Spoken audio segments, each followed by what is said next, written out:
अब इन क्वेश्चन में हमें क्या रखा है, 3 पार्ट हैं। पहला पढ़ेंगे question, calculate the money required to buy. Calculate the money required मतलब हमें क्या निकालना है, इसमें सम इन्वेस्ट जो भी है निकालना है, सम इन्वेस्टेड। क्या है फर्स्ट पार्ट, क्या है 350 ₹20 shares at a premium of ₹7। अब इस लाइन का देखो क्या मतलब है, इस लाइन का मतलब है 350 मतलब नंबर ऑफ शेयर्स कितने लिए हमने, ₹20 शेयर्स। ₹20 शेयर्स का मतलब उसकी नॉमिनल वैल्यू, ₹20 उसकी nominal value at a premium of ₹7। At a premium of ₹7 का मतलब हो गया मार्केट वैल्यू 27। तो हमें निकालना है इसमें कितना मनी रिक्वायर्ड, मतलब सम इन्वेस्ट निकालना है कि कितना सम हमें चाहिए इन्वेस्ट करने के लिए। तो हम फर्स्ट पार्ट करेंगे इसका, समझ आ रहा है ना सबको। अब ध्यान से देखिएगा जरा, number of shares 350 comma ₹20 shares. ₹20 shares का मतलब क्या हो गया, नॉमिनल वैल्यू। तो नॉमिनल वैल्यू कितनी हो गई 20। अब एट अ प्रीमियम ऑफ ₹7 तो मार्केट वैल्यू कितनी हो जाएगी 20। ये सबको समझ आ रहा है ना, 27 के ऊपर अब प्रीमियम है, ये चीज मैंने अभी समझाई है आपको। अब सम इन्वेस्टेड निकालना है, तो बताएं गौरी, फॉर्मूला नहीं पूछा। 350 इंटू इसे मल्टीप्लाई कर लेना, जो मल्टीप्लाई करके आएगा वो आपका है 9450। तो 9450 आपका क्या हो गया मनी रिक्वायर्ड आपको इस फर्स्ट पार्ट को कैलकुलेट करने के लिए। कोई दिक्कत, समझ आ रहा है। अब सेकंड पार्ट समझिए आप, क्या है सेकंड पार्ट, आपको क्या समझ में आ रहा है गौरी, बताएं क्या लिखा है उसमें। Number of shares 275, nominal value ₹60, nominal और मार्केट वैल्यू ₹।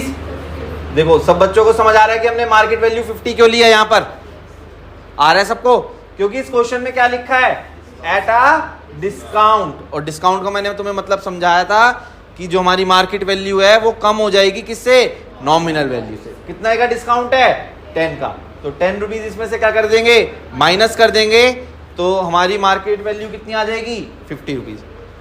अब इसमें सम इन्वेस्टेड निकालना है हमने, तो कितना सम इन्वेस्टेड होगा नविका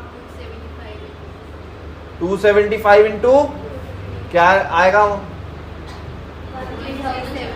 1750, 13,750 रुपीज। ये आपका सम इन्वेस्टेड आ गया। पक्की बात समझ आ रहा है सबको, कोई कंफ्यूजन, क्वेश्चन पढ़ के समझ आ रहा ना कि हमें लैंग्वेज क्या दे रखी है, पक्का लैंग्वेज समझ आ रही है ना। अब लास्ट थर्ड पार्ट देखिए, अब जशनदीप क्या समझ आ रहा है आपको, बताएं। सर नॉमिनल वैल्यू है, नंबर ऑफ शेयर्स है 50,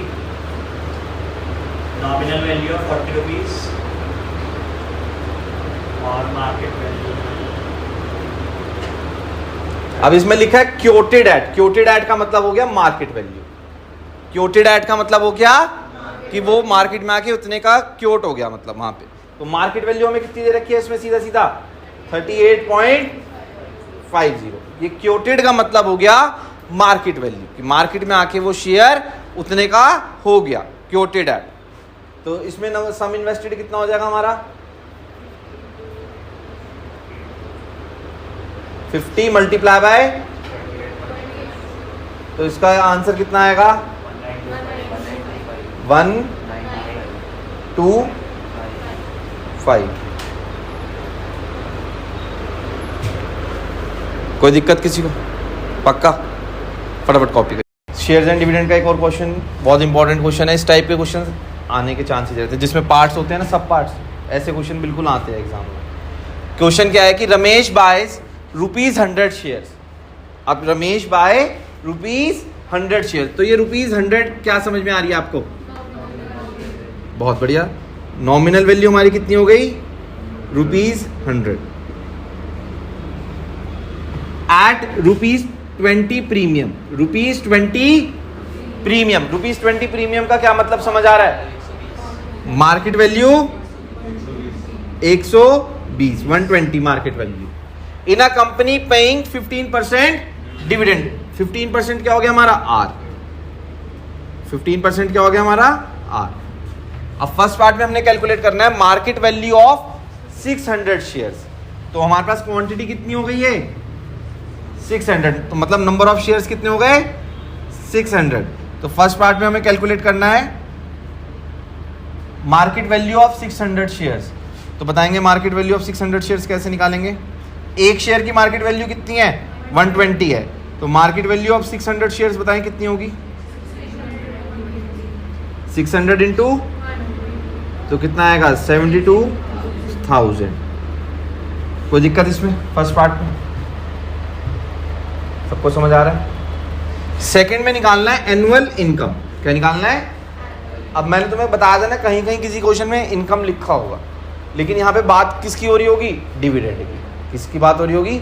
तो मैंने इसीलिए उसमें लिख दिया था डिविडेंड और इनकम, कि किसी किसी क्वेश्चन में दे रखा होगा आपको इनकम, पूछा होगा डिविडेंड, तो वो एक ही चीज़ होती है। लेकिन मैंने उसमें तुम्हें डिफरेंस भी बता दिया आपको, उसमें आपको मैंने डिफरेंस बता दिया कि अगर जब हम कोई चीज़ बेचेंगे तो उसमें जो प्रॉफिट होगा वो किस में जुड़ता है? इनकम में जुड़ता है, और डिविडेंड सिर्फ हमारा प्रॉफिट होता है। तो मैंने तुम्हें डिफरेंस क्लियर कर दिया। लेकिन यहाँ पे हमें एनुअल इनकम पूछा है, तो इसका मतलब उन्होंने हमसे क्या पूछा है? एनुअल डिविडेंड पूछा है यहाँ पे। तो मैंने आपको इनकम का फॉर्मूला लिखवाया था, NRF/100 लिखवाया था फॉर्मूला। कोई दिक्कत तो नहीं ना इसमें? अब n की वैल्यू कितनी लेंगे बताएं? 600। रेट हमारा कितना है? 15। फेस वैल्यू कितनी है हमारी? कौन बोल रहा है 120? कोई है एक ऐसा? यहाँ पे 100 से 100 क्या हो जाएगा? कैंसिल हो जाएगा। कितना आएगी इनकम हमारी? 9000। कितनी आएगी इनकम? 9000। कोई दिक्कत सेकंड पार्ट में? एनुअल इनकम पक्की बात है? अब हमने क्या निकालना है? Third part, percentage income. Percentage income का मतलब परसेंटेज रिटर्न, रिटर्न परसेंट। और मैंने बताया था ना, इनकम एक ही बात हो जाएगी, इनकम परसेंट। वही बात अब इसमें हो रही है, हमें रिटर्न परसेंट निकालना है। तो रिटर्न परसेंट का क्या फॉर्मूला था? Income upon investment into 100। Income कितनी है हमारी? इन्वेस्टमेंट कितनी है भाई? जितनी मार्केट वैल्यू, 600 शेयर खरीदे, जो सम इन्वेस्टेड कितना आएगा? 72,000 इंटू 3 0 से 3 0 के 9 8 सा 4 2 सा 25। तो कितना आ रहा है? 12.5%। ये आपका थर्ड पार्ट का आंसर आ गया। तो बताओ, तीनों पार्ट क्लियर है? समझ में आ रहा है? Shares and dividend. कुछ मुश्किल लग रहा हो तो अभी बता दो, फटाफट कॉपी कर लो। चलिए एक और क्वेश्चन शेयर्स एंड डिविडेंड का ध्यान से देखिएगा। A man bought 500 shares. 500 shares, तो नंबर ऑफ शेयर्स हमारे n कितने हो गए? 500। Each of the face value ₹10। Face value ₹10, तो मतलब नॉमिनल वैल्यू हमारी हो गई ₹10 of a certain business concern, and during the first year after purchase he receives ₹400 as dividend. मतलब उसे डिविडेंड कितना मिल गया?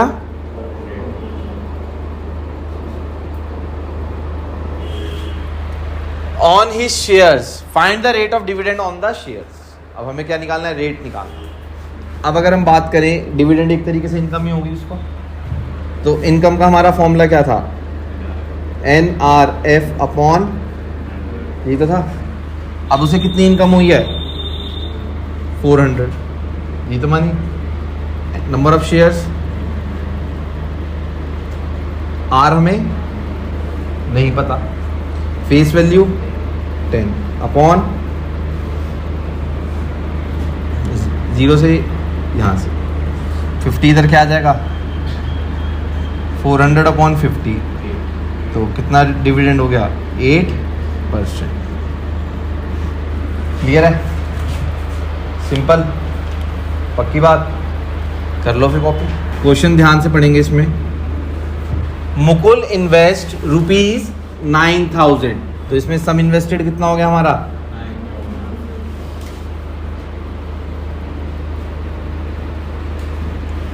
इन a company paying a dividend of 6% per annum, तो आर हो गया हमारा 6%। When a share of face value, face value कितनी है इसकी? तो फेस वैल्यू हो गई ₹100, स्टैंड्स एट ₹150, तो मार्केट वैल्यू कितनी हो गई? 150। What is his annual income?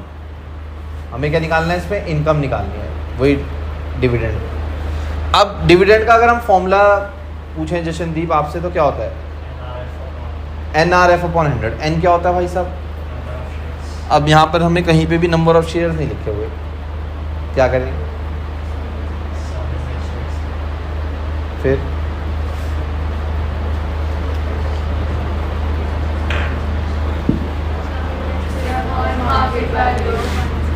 आपको नंबर ऑफ शेयर्स बताए थे, हमारे पास नंबर ऑफ शेयर्स नहीं है, तो नंबर ऑफ शेयर्स हम कैसे निकाल सकते हैं? नंबर ऑफ शेयर्स का फॉर्मूला हो जाएगा सम इन्वेस्टेड, ये तुम्हें बताया था कि एक शेयर की वैल्यू 150 है, टोटल हमने 9,000 इन्वेस्ट करा है, तो हम कितने शेयर खरीद के लाए? तो sum invested upon market value of 1 share, ये फॉर्मूला लिखवाया था तुम्हें। तो 9,000 अपॉन 150, तो नंबर ऑफ शेयर्स कितने आ गए यहाँ पे? 60। हमारे पास कितने शेयर्स हैं? 60 शेयर्स हैं। अब हमने इनकम कैलकुलेट करनी है, तो इनकम का फॉर्मूला फिर से वही NRF अपॉन, तो नंबर ऑफ शेयर 60 है, रेट हमारा कितना है? 6%, और फेस वैल्यू कितनी है? 100 अपॉन, तो कितना इनकम हो गई? 360 रुपीज़ की उसे क्या हो गई? इनकम हो गई इन शेयर से। कोई दिक्कत है? समझ आ रही है बात? नेक्स्ट पार्ट में हमने निकालना है कि if he sells 50% of his shares, if he sell 50% of his share, मतलब 50% ऑफ शेयर्स का मतलब है कितने शेयर्स हैं उसके पास? कितने शेयर्स हैं? 60। 50% बेच रहा है, तो number of shares sell by Mukul, या सोल्ड आएगा, सोल्ड बाय मुकुल, तो 50 अपॉन 100 इंटू 50% शेयर कर दिया ना उसने, तो 30 शेयर्स उसने क्या कर दिए? सेल कर दिए। अब उसने जो 30 शेयर्स सेल करें, किस प्राइस के ऊपर शेयर करें? कितने पे शेयर करें? कितने रुपए पे शेयर उसने सोल्ड करा है? 200 रुपीज पे सोल्ड करा है, तो कितना अमाउंट रिसीव हुआ होगा?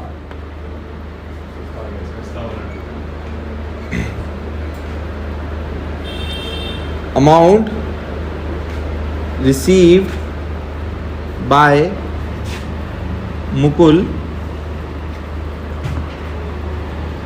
ऑन सेलिंग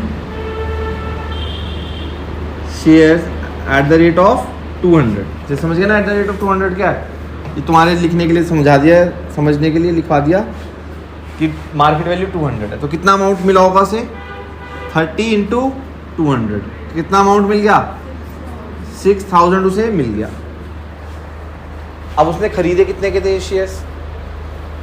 ये तो उसकी अमाउंट मिल गया ना, सेलिंग एक तरीके से प्राइस हो गई। अब कॉस्ट प्राइस ऑफ 30 शेयर्स कितनी थी? खरीदे थे उसने 150 के। कितने के खरीदे थे? 150 के खरीदे थे। मार्केट वैल्यू 150 थी ना, तो 150 के खरीदे 30 शेयर्स, कितनी हुई कॉस्ट प्राइस? 30 इंटू 150 कितना आ गया? 45। सेलिंग प्राइस हुई 30 शेयर्स की कितनी? 6,000।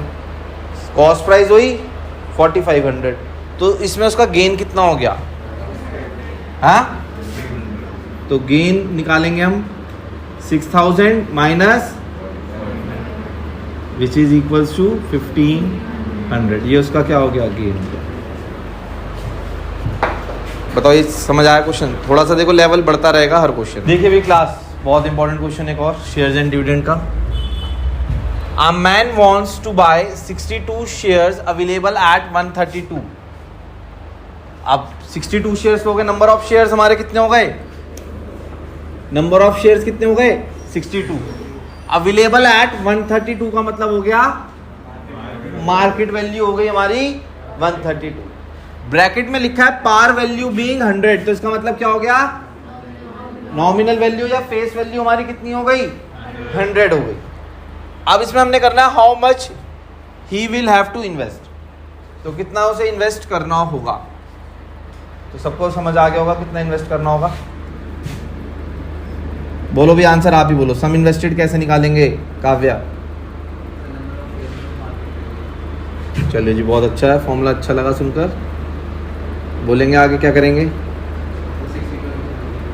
132 करें मल्टीप्लाई 8,184, तो ये सम इन्वेस्टेड आ गया। सेकंड पार्ट में ये हमें क्या दे रखा है? आर। अब इनकम निकालनी है। इनकम का फॉर्मूला प्रियांशु?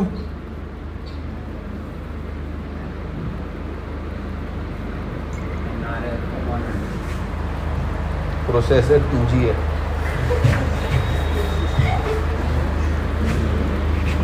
एन की वैल्यू कितनी है हमारे पास? रेट 7 पॉइंट और फेस वैल्यू 100 अपॉन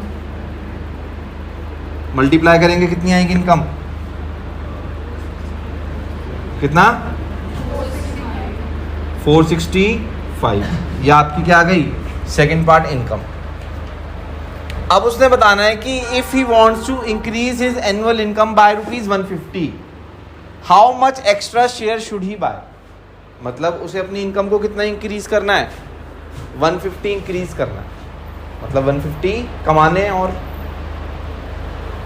और हमसे पूछा है कि कितने शेयर्स वो खरीदे, कितने शेयर्स वो खरीदे, उसे 150 रुपीज़ कमाने। तो इसको हम ऐसे कर सकते हैं क्या कि फिर से हम इनकम का फॉर्मूला ले लें, NRF अपॉन, अब यहां पे इनकम की जगह हम क्या लिख दें, क्योंकि उसे कितने कमाने हैं? 150 कमाने हैं, तो इनकम की जगह हम क्या लिख दें? 150। नंबर ऑफ शेयर्स हमें पता नहीं, क्योंकि हमें यही बोला ना कि हाउ मच एक्स्ट्रा, और रेट हमारे कितना है? फेस वैल्यू 100 और अपॉन में भी ये दोनों क्या हो जाएंगे आपस में? तो n की वैल्यू कितनी आ जाएगी?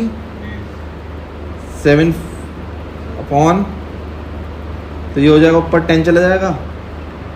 तो कितने एक्स्ट्रा शेयर्स उसे खरीदने पड़ेंगे?